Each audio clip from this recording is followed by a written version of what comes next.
Radhe Radhe everyone and Happy New Year to all dear aspirants. I wish this new year bring you new opportunities to learn and grow and may you all shine in your studies. Happy New Year once again. So people जैसे कि new year शुरू हो गया है and I hope कि आप सबने new year पे कुछ ना कुछ रेजोल्यूशन ज़रूर लिया होगा एंड अगर नहीं लिया है तो आप अपनी स्टडीज़ से रिलेटेड अपने गोल से एंड अपने करियर से रिलेटेड ज़रूर लें और कुछ प्रोमिस भी करें खुद से। एंड जो एस्पिरेंट्स JKPSI की प्रिपरेशन कर रहे हैं वो आज से ही रेजोल्यूशन लेके अपने आने वाली 3 मंथ्स को 6 मंथ्स में कन्वर्ट कर दें, दिन रात एक करके, ताकि इस साल आप अपनी मेहनत से अपने शोल्डर्स पे 2 स्टार्स लगा सकें एंड एक इंडिपेंडेंट लाइफ शुरू कर सकें। सो एस्पिरेंट्स आप सबकी बहुत डिमांड आ रही थी एक स्ट्रेटजी वीडियो पे। सो आप सबके लिए मैंने एक 90 डेज़ का स्टडी प्लान बनाया है जो आज मैं आपसे इस वीडियो में शेयर करूँगी। और एस्पिरेंट्स ये स्टडी प्लान मैंने अपने अकॉर्डिंग बनाया है कि अगर मैं आपकी जगह होती और वो भी बिगनर होती तो मैं कैसे प्रिपरेशन स्टार्ट करती और कैसे अपने इस सिलेबस को 90 डेज़ में कवर करती। सो बने रहिए वीडियो के एंड तक और पूरी वीडियो देखना। अगर आपको ये स्टडी प्लान सही लगे तो ही इसे फॉलो करना, अदरवाइज आप अपना भी बना सकते हैं। So without wasting any time let's begin.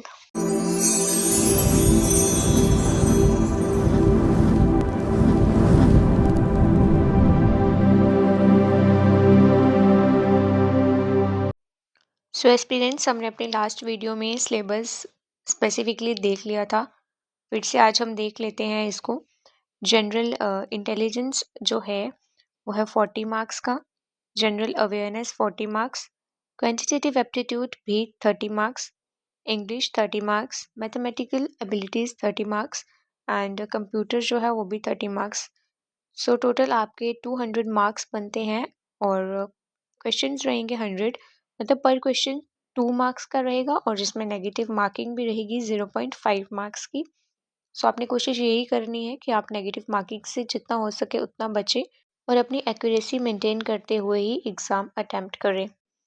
सो हम ज़्यादा टाइम वेस्ट ना करते हुए हम आज की अपनी एक स्टडी प्लान को आज ज़्यादा टाइम वेस्ट ना करते हुए मैं आपको ले चलती हूँ अपने स्टडी प्लान पे जो मैंने स्पेसिफिकली आप सबके लिए बनाया है। I hope you all gonna like it. So हम करते हैं अपने 90 डेज़ प्लान को स्टार्ट, जो कि मैंने स्पेसिफिकली JKPSI के लिए बनाया है। सो पीपल, इस प्लान को शुरू करने से पहले आप सबके सामने एक क्वेश्चन आता है कि why do you want it. इस वीडियो को यहीं पे पॉज करिए और अपने माइंड में इस क्वेश्चन का आंसर दीजिए कि आपको ये जॉब क्यों चाहिए, क्यों आपको ये सिलेक्शन चाहिए। इसका आंसर मैं आपको नहीं दे सकती, आप सभी अपने आप को ये आंसर दे सकते हैं। सो इस टाइम सबसे पहला आपको यही काम करना है कि अपने आप को आंसर देना है कि आपको ये जॉब क्यों चाहिए। और जब आपको इस वाई का आंसर मिल जाए तो फिर इससे नेक्स्ट स्टेप पे चलिए। हमारे सामने आता है next question, can you do it in 90 days. And answer ये जो है वो मेरी साइड से है, yes you can do it. Okay, अब इस क्वेश्चन का आंसर मैं आपको ही दूंगी कि कैसे कर सकते हैं आप। सो मैंने एक बहुत बड़ा हाउ लगाया हुआ है जो कि आप सबके माइंड में भी इस टाइम चल रहा होगा कि कैसे करना है, होगा भी या नहीं, ये सब बहुत सारे क्वेश्चंस चलते तो रहते हैं। सो आइए हम आगे बढ़ते हैं, इस हाउ का आंसर भी मैं आपको देती हूँ। सो कुछ रूल्स हैं जो आपको फॉलो करने पड़ेंगे। सबसे पहला रूल हमारा आता है डिसअपियर। डिसअपियर का मतलब है आपको आने वाले 90 डेज या जब तक भी आपका एग्ज़ाम कंडक्ट नहीं होता है तब तक आपको हर किसी से कट ऑफ कर लेना है, अपनी फैमिली वालों को छोड़ के डिसअपियर हो जाइए हर जगह से और सिर्फ 3 काम पे फोकस करना है, अपनी स्टडी पे, अपनी हेल्थ पे और अपनी नींद पे। Got it? 3 चीज़ें कौन कौन सी बताई मैंने आपको, अपनी स्टडी, हेल्थ एंड स्लीप, ये तीनों चीज़ें ही आपका इस टाइम मेन फोकस होना चाहिए, इसके अलावा और कुछ भी नहीं। सो रूल नंबर 2 पे चलते हैं। एक स्टडी प्लान बनाइए, जो कि मैं आज आपसे शेयर भी करूँगी। अगर आपको ये सही लगता है तो आप ये फॉलो कर सकते हैं, अदरवाइज़ आप अपना अलग से भी बना सकते हैं। स्टडी प्लान बना के एंड एक important cheese, don't count your study hours during preparation. ये बहुत ज़्यादा इम्पॉर्टेंट बात है एस्पिरेंट्स, ध्यान से सुन लो कि अपनी प्रिपरेशन में अपने आवर्स काउंट मत करना कि मैंने 7 घंटे पढ़ लिया, 8 घंटे पढ़ लिया या 10 घंटे पढ़ लिया। जेन्युइनली बहुत सारे एस्पिरेंट्स से या फिर जो क्वालिफाई कर लेते हैं उनसे भी यही क्वेश्चन अराइज किया जाता है कि आप कितने घंटे पढ़ते थे। सो इसका आंसर यही है कि कोई भी घंटे डिस्क्राइब नहीं करते आपकी प्रिपरेशन को। ये आपको कितना टाइम मिला है, उसमें आप कितने अच्छे से स्टडी करते हैं, यही सब चीज़ें आपकी सिलेक्शन करवाती हैं, और कभी भी नहीं करवाते। सो अपनी पढ़ाई में ये ज़रूर ध्यान रखना कि अपनी पढ़ाई के समय सिर्फ 3 चीज़ों पे ही आपका फोकस होना चाहिए, जो मैंने आपको ऊपर बताया। एंड अपने आवर्स काउंट मत करिए, सिर्फ टारगेट बेस्ड स्टडी करिए। टारगेट बेस्ड जैसे कि हो गया कि आज अगर आपने सोचा है कि आज मैं इतना पढ़ूंगा तो इतना पढ़ के ही सोना है। ये नहीं देखना है कि रात के 10 बजे सोता हूँ मैं तो 10 बज गए हैं, अब जो बचा वो बाकी कल करूँगा। नहीं, ऐसा नहीं होना चाहिए। अगर आपने आज सोचा है कि हाँ मुझे एक चैप्टर कंप्लीट करना है, तो रात के चाहे 2 बज जाएँ, आपको वो चैप्टर कंप्लीट करके ही सोना है। कुछ इस तरीके से आपकी टारगेट बेस्ड स्टडी होती है। और रफ आइडिया रख लो आवर्स का, जैसे कि हमारे पास 24 आवर्स होते हैं, उसमें से अपने नींद के आवर्स कम कर लो, और अपने खाने पीने का जो भी आपको रिफ्रेशमेंट के लिए टाइम चाहिए उसको एक साइड पे करके बाकी जितने भी आवर्स बचते हैं आपके, वो आप सब अपनी स्टडी को ही दीजिए, बिकॉज टाइम लिमिटेड है। सो हमें बहुत ही अच्छे से स्टडी करनी है, स्मार्ट वर्क करना है और हार्ड वर्क भी करना है। एंड रूल नंबर 3 है more practice and more revision. So aspirants, बिना रिवीजन और बिना प्रैक्टिस के तो आपकी प्रिपरेशन अधूरी है, अधूरी ही नहीं मतलब बिल्कुल ज़ीरो मानी जाएगी। किसी भी एग्ज़ाम को क्रैक करने का मेन क्रक्स जो होता है वो रिवीजन ही होता है, and practice in maths and reasoning subject. तो आपको डेली बेसिस पे आप जो भी पढ़ेंगे ना, तो उसको आपको रिवाइज ज़रूर करना है। जब तक आप रिवाइज नहीं करोगे, वो जो आपने चीज़ पढ़ी होगी वो बिल्कुल ज़ीरो होगी। एंड अगर आपके लिए वो चीज़, अगर आप 1-2 दिन नहीं पढ़ोगे तो वो आपके दिमाग से फिर से वॉश आउट हो जाएगी। तो इसीलिए रिवीजन डेली बेसिस पे करनी है, चाहे आप एक नज़र ही लगाओ जो भी आपने पढ़ा हो, ताकि आपके माइंड में वो चीज़ स्टक हो जाए बार बार पढ़ने से। ओके। एंड अब हम देखते हैं रूल नंबर 4, जो कि सबसे ज़्यादा इम्पॉर्टेंट है। बिलीव इन योर सेल्फ, अपने आप पे बिलीव रखिए कि हाँ ये मैं ही करूँगा, मुझे ही करना है, ये मेरा ड्रीम जॉब है, या फिर मेरे को इस जॉब की नीड है, या कुछ भी एनी जो भी आपका रीज़न हो सकता है जिसके लिए भी आपको जॉब चाहिए, उस चीज़ के लिए आप अपने आप को काबिल मानिए कि हाँ आप ही काबिल हो, आप ही करोगे। एंड नेक्स्ट बात आ जाती है स्टे मोटिवेटेड। मोटिवेट रहने के लिए मैं आपको कुछ चीज़ें बताऊंगी आगे, सो वो भी ध्यान से सुनना। एंड मोस्ट इम्पॉर्टेंट थिंग कि थिंक पॉजिटिव ऑलवेज। अगर आप पॉजिटिव सोचेंगे तो आपके साथ पॉजिटिव ही होगा, अगर आप नेगेटिव सोचेंगे तो मोस्ट प्रोबेबली नेगेटिव ही होगा। सो नेगेटिव क्यों सोचना है भाई, जब हम पॉजिटिव सोच सकते हैं तो हमें नेगेटिव सोचने की कोई नीड नहीं है। एंड फ्यूचर का मत सोचिए, प्रेजेंट में जियो और पॉजिटिव सोचो कि हाँ हमारा हो जाएगा। अगर डिफ़िकल्ट है तो सबके लिए डिफ़िकल्ट है, ईज़ी है तो सबके लिए ईज़ी है। बट आप अपने आप को सबसे कंपेयर मत करिए, अपने आप में बिलीव रखिए, अपनी कैपेबिलिटी आप ही जानते हो। सो एक पॉजिटिविटी के साथ अपनी प्रिपरेशन रखिए। एंड ये जो रूल नंबर 4 है, ये क्यों मैंने आपको बताया, बिकॉज़ ये 90 डेज़ ही आपकी लाइफ के गेम चेंजर डेज़ हो सकते हैं। अगर आप इन 90 डेज़ में दिन रात एक करके अपनी बहुत अच्छी स्टडी से इस एग्ज़ाम को क्वालिफ़ाई कर लेते हैं, और सिलेक्शन अगर आपकी हो जाती है, तो उसके बाद ये आपके लिए गेम चेंजर डेज़ ही प्रूव होंगे, बिकॉज़ आपकी लाइफ टोटली बदल जाएगी। आप एक इंडिपेंडेंट लाइफ जियोगे, एक रिस्पेक्टेड जॉब में रह के। सो इसीलिए मैंने आपको ये कुछ 4 रूल्स बताए हैं, जो कि आपको फॉलो करने हैं, और अगर आप ये चारों फॉलो कर सकते हो, इवन कि आपको करना ही पड़ेगा अगर आपको सिलेक्शन चाहिए तो आपकी सिलेक्शन होने से कोई नहीं रोक सकता। बस आपको एक सही अप्रोच से और अपना बिना टाइम वेस्ट किए हुए पढ़ना है।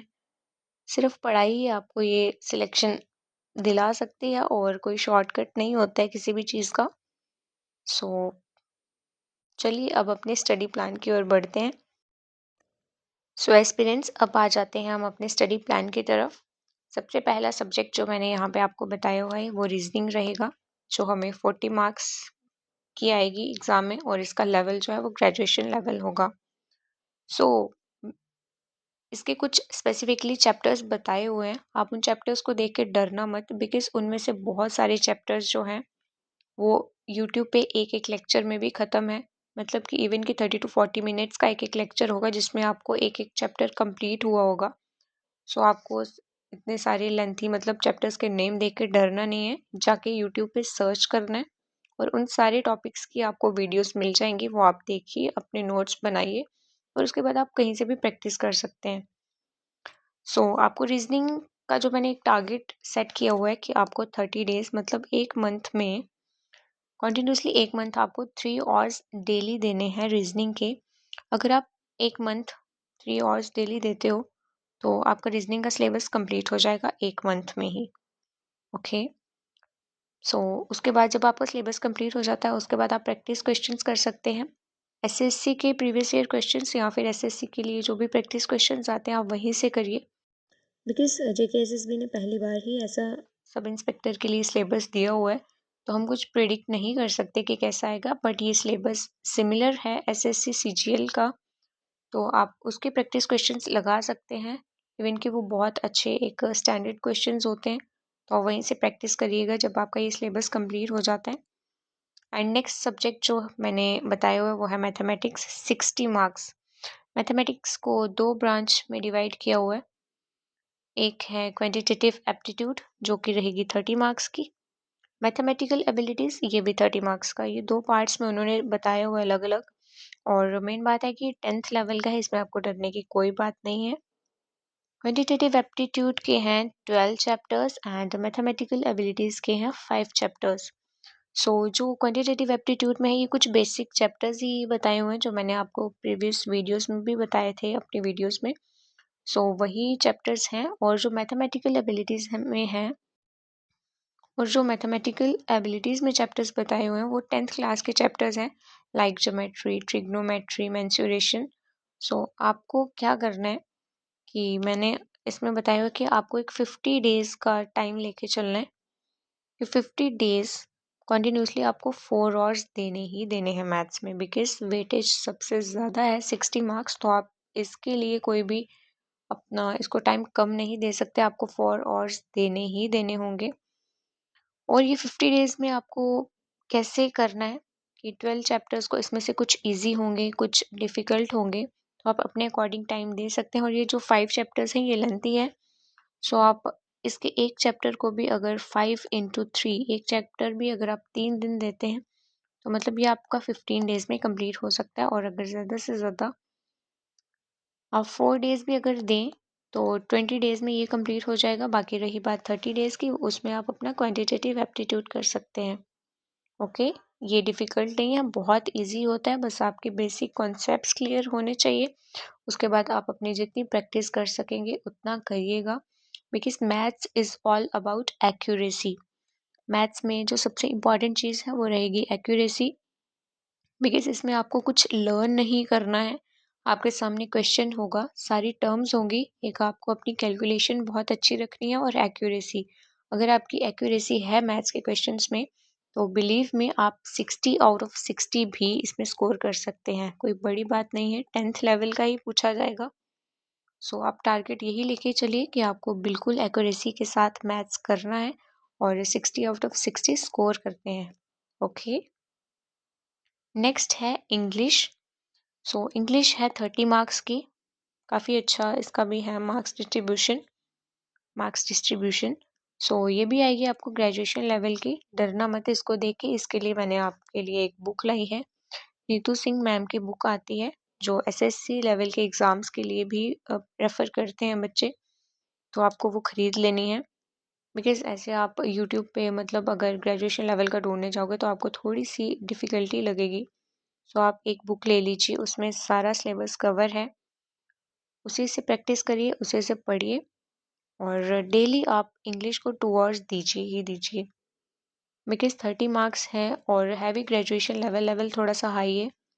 आपको डेली 2 आवर्स देने ही देने हैं। इंग्लिश पढ़ी तो सब नहीं होती है, बस आपको थोड़ा सा एडवांस लेवल करना है, जिसके लिए आप डेली अगर 2 आवर्स दोगे तो 90 डेज में, क्या इवन कि 60 डेज में ही आपकी इंग्लिश हो जाएगी। वो तो 30 डेज में ही जाएगी, बट आप बहुत एक मतलब ऐसे मीडियम से वे में लेके चलिए इंग्लिश को, ज़्यादा बर्डन मत समझना इसको। सो इसको हो जाएगा आपका इंग्लिश का भी। Fourth one is computer, 30 marks, काफ़ी अच्छे मार्क्स हैं। इसके लिए मैंने आपको एक अरिहंत की बुक बताई है, ओके, उसमें से आपका पूरा कंप्यूटर हो जाएगा।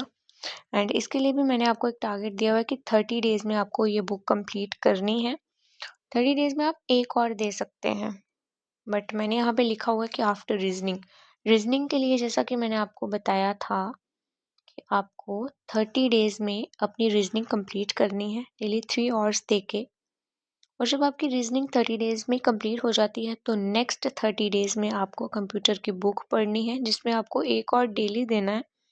और जो आपके 2 आवर्स बच जाएंगे ना, जो मैंने आपको बताए थे कि रीजनिंग में 3 आवर्स डेली देने हैं, इसमें से 1 आवर तो आप दे दोगे कंप्यूटर को, और जो 2 आवर्स बच जाते हैं उसके बाद वो आप दे देना रीजनिंग की प्रैक्टिस के लिए।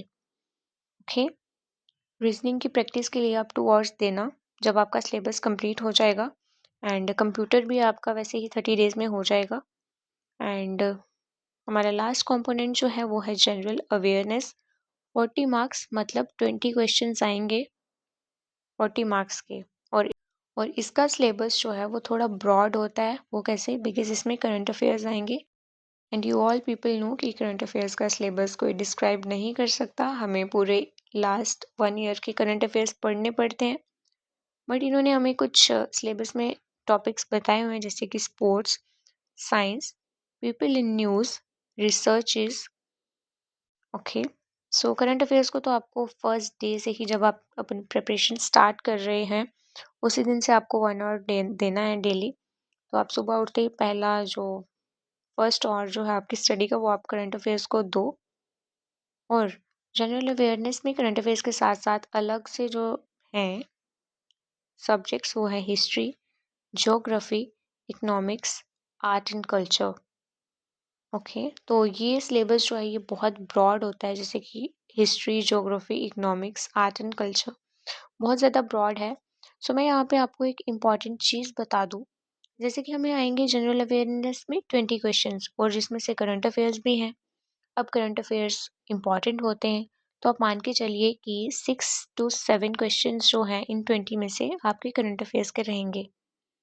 ओके, तो बाकी जो क्वेश्चंस बचते हैं आपके, वो रहेंगे इन सभी सब्जेक्ट्स में से।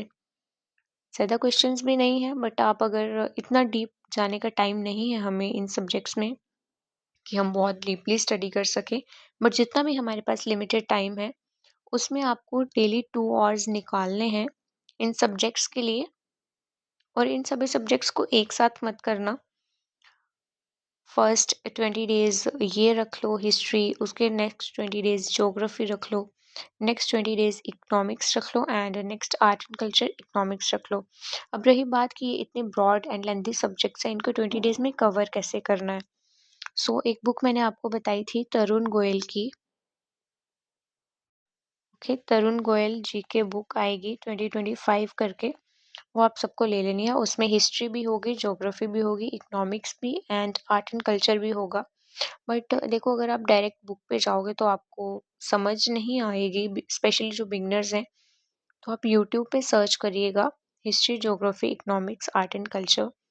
जो भी आपको प्लेलिस्ट दिखती है या किसी भी चैनल पे आपको दिखती है कि हाँ ये आपको समझ आ रही है, आप वहाँ से उनकी वीडियो लेक्चर्स सुनिए, देखिए, आपको समझ आएगा। उसके बाद आप जो भी तरुण गोयल में आपको बताया होगा, अब वहाँ से पढ़िए।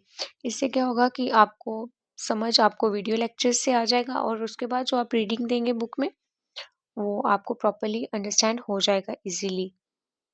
ओके, तो करंट अफेयर्स तो आपको डेली देने ही देने हैं, 2 आवर्स ये भी करने हैं। कंप्यूटर रहेगा जब आपकी रीजनिंग हो जाएगी। इंग्लिश को भी आपको डेली 2 आवर्स देने हैं। एंड मैथ्स को भी डेली आपको 4 आवर्स देने हैं। एंड रीजनिंग में आप कर सकते हो, बिकॉज अगर किसी की रीजनिंग अच्छी है तो आप यहाँ पे 2 आवर्स भी दे सकते हो, और जिन्होंने पहले से पढ़ा है वो अपने अकॉर्डिंग टाइम सेट कर सकते हैं। हमारे सिलेबस में 6 कंपोनेंट्स बताए हैं, बिकॉज मैथमेटिक्स को 2 पार्ट्स में डिवाइड किया हुआ है। एंड यहाँ पे मैंने आपको 5 कंपोनेंट्स करके ये सिलेबस डिस्क्राइब कर दिया है। एंड आई होप कि आपको अच्छे से समझ आ भी गया होगा। और ये आप देखते चलिएगा कि ग्रेजुएशन लेवल का एक रीजनिंग आएगी, English, okay, and general awareness भी आपको ग्रेजुएशन लेवल की ही आएगी। जो बच्चे मैथ्स से डरते हैं, देखो मैथ्स जो है वो डिफ़िकल्ट नहीं है। मैथ्स सारा एक्यूरेसी पे डिपेंड करता है, आपकी कितनी प्रैक्टिस है।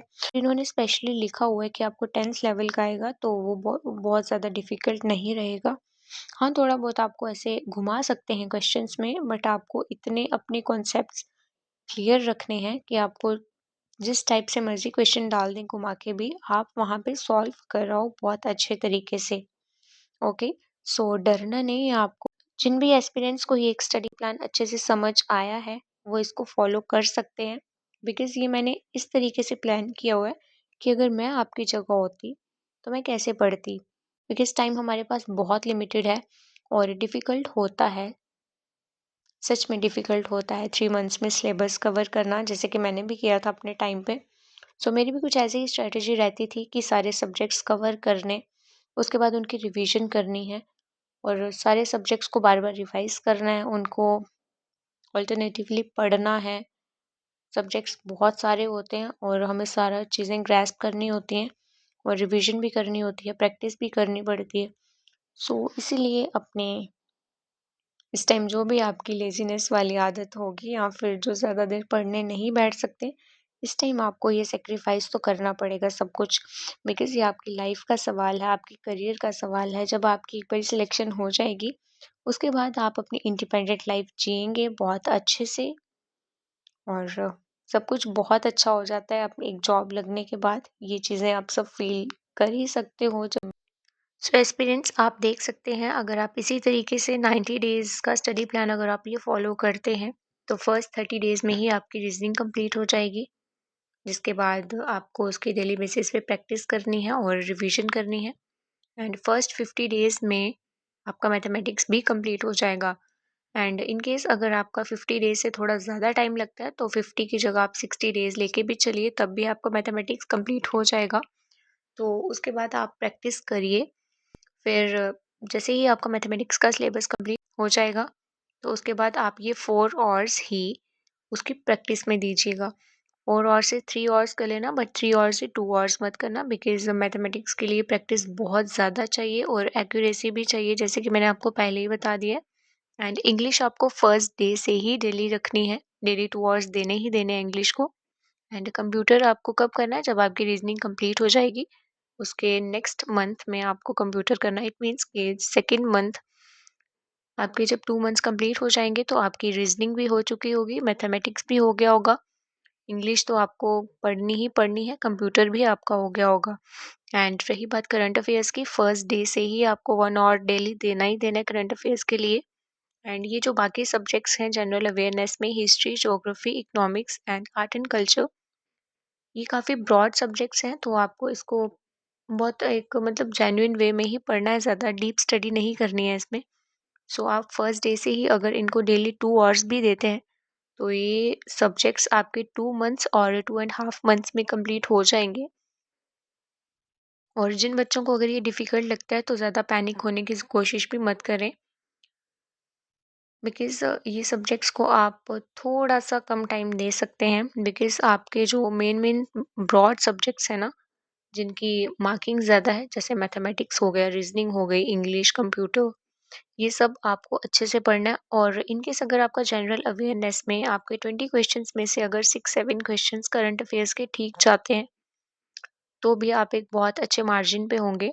बट मैं ये नहीं कहूँगी कि आप इन सब्जेक्ट्स को बिल्कुल ही छोड़ देना, बट उतना पढ़ लेना कि जिससे आपको काफ़ी अच्छी अंडरस्टैंडिंग हो जाए, जिससे आपका थोड़ा बहुत गेस वर्क हो जाए एग्ज़ाम में भी।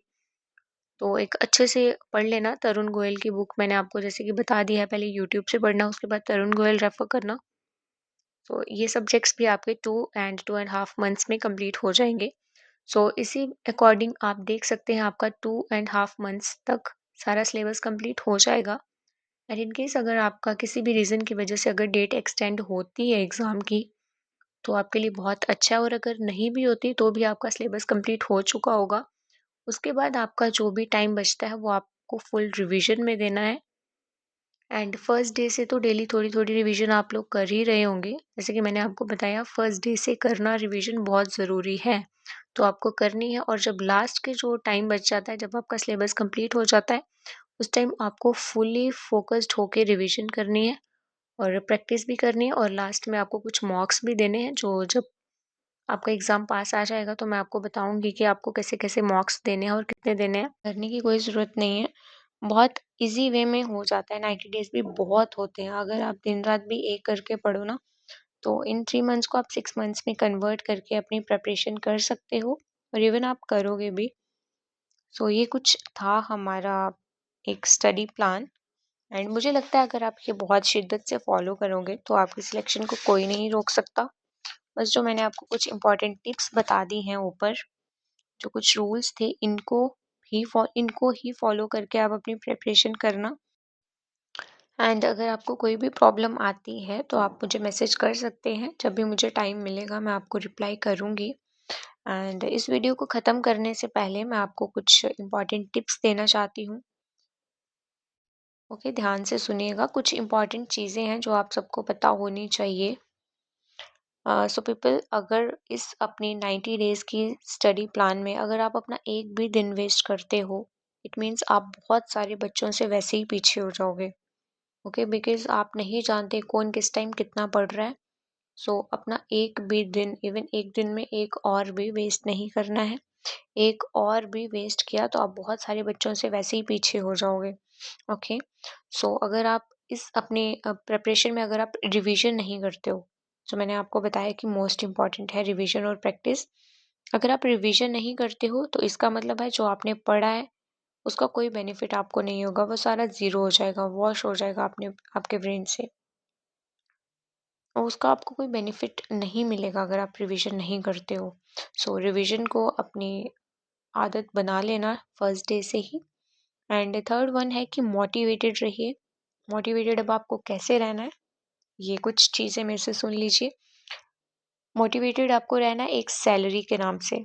ओके, सैलरी जो आपको इस जॉब में मिलती है काफ़ी अच्छी मिलती है। इवन की जॉब थोड़ी सी हार्ड मानी जाती है, बट जो गवर्नमेंट आपको सैलरी देती है इस जॉब के लिए काफ़ी अच्छी देती है, आपके हार्ड वर्क के अकॉर्डिंग ही देती है।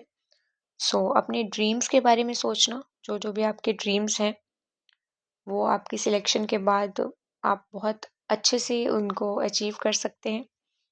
एक बहुत ही रिस्पेक्टेड जॉब है, और एक आपको इंडिपेंडेंस भी मिल जाती है जॉब के बाद। ओके, तो ये कुछ मोटिवेटेड रहने के कुछ तरीके हैं। सैलरी, अपने ड्रीम्स के बारे में सोचना, आपको जो रिस्पेक्ट मिलती है जॉब के बारे में वो, और जो आपको इंडिपेंडेंस मिलती है हर जगह से, वो भी। सो इन सारी प्रिपरेशन के बीच में एक आपको बहुत इंपॉर्टेंट चीज़ ध्यान रखनी है कि आप अपनी प्रिपरेशन में या फिर अपनी लाइफ में भी भगवान को ज़रूर ज़रूर याद करें। भगवान को इंक्लूड करें अपनी लाइफ में, अपनी डेली लाइफ में। इवन कि ये सब प्री प्लान्ड ही होता है भगवान की तरफ से कि हमारी लाइफ में कब क्या होगा। सो आप सबको भगवान की प्लानिंग पे बिलीव रखना है, भगवान पे भी बिलीव रखना है कि जो हो रहा है, जैसे हो रहा है, सही हो रहा है और आगे भी सही ही होगा। आपको अपनी तरफ से अपनी मेहनत कम नहीं करनी है, बाकी सब भगवान पे छोड़ देना है। और अगर आप वीडियो में यहाँ तक आए हो, इट मीन्स सीरियसली आप ये एग्ज़ाम क्रैक करना चाहते हो। And I wish to my Kanha ji कि आप सब जो भी बहुत अच्छे से हार्ड वर्क कर रहा है या कर रहे हैं बहुत सारे बच्चे, उनको ज़रूर ज़रूर सक्सेस मिले। इस न्यू ईयर पे मैं आपको यही ब्लेसिंग देती हूँ आप सबको। सो आप बहुत अच्छे से पढ़िए, बहुत शिद्दत से पढ़िए, एंड अपने आप पे बिलीव रखिए और भगवान का नाम लेते रहिए, सब कुछ अच्छा ही होगा। Okay people, so see you all in the next video. Till then, stay connected and stay motivated. Radhe Radhe.